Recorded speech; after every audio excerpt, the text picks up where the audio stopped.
ও পূজাদি পেছনে এসো। হ্যাঁ দেখ এটা ব্যাক হলো, এটা ব্যাক হলো। ধান করতে পারছি না।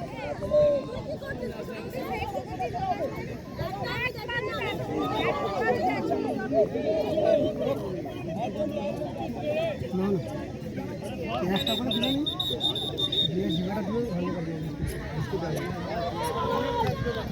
না। এই যদি ব্যাকহো থাকে তাহলে ফ্রি জোন থেকে ঘুরে এলে ব্যাকহো ক্লিয়ার হয়ে যায় না? নিয়ারেস্ট যদি ফ্রি জোন থাকে, হ্যাঁ মানে ধরো লাস্টের ম্যান কি তার আগের ম্যানটাকে দিল, এই ধরো 3 নম্বর যে ম্যানটা আছে এর পর্যন্ত মানে যদি আমার ম্যান এই ধারে থাকে, এই ধারে থাকে আর এই ধারে থাকে, বড় বুঝাচ্ছো?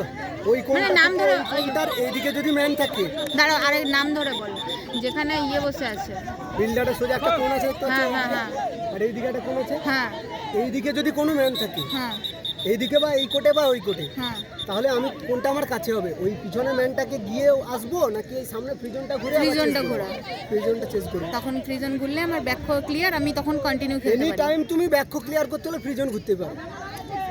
ফ্রিজনটা সেই ইয়ের মতো, কবাডির যেমন আমরা লাইন ক্রস করি সেম প্রসেসে আচ্ছা ক্লিয়ার করতে হবে। মানে কবাডিতে মানে যেমন এরকম ব্যাক পাটা লাইনটা তুলে ক্লিয়ার একটা পা করছি, তুলে ব্যাক লাইন ক্লিয়ার একটা করছি, পা নিচেতে রেখে একটা পা হাওয়াই করে ক্লিয়ার করতে হবে। ব্যাক লাইন ক্লিয়ার করার মতো। বাগ লাইন, বড় লাইন যা ইচ্ছা।